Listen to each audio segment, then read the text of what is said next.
After an intensive week of bootcamp training with the IDEO team, the Parsons Fellows were ready to embark on their design journey to Charlotte.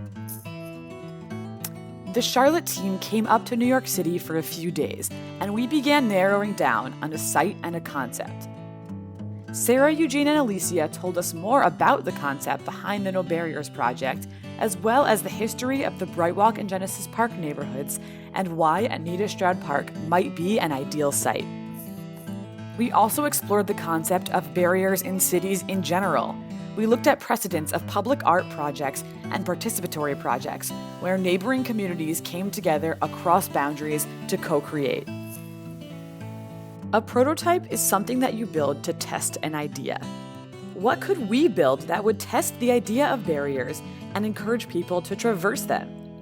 We narrowed down on several how might we questions, and the ones that we arrived at are the following. How might we create a flexible and empowering framework for co-creation and establishing ownership? And how might we use play and light as a method for connecting people? We built scale models and we tested our ideas. We had intensive brainstorming sessions where we used sticky notes to write all of our ideas and concepts, and we narrowed them down. We iterated and we iterated again. We tested the game indoors.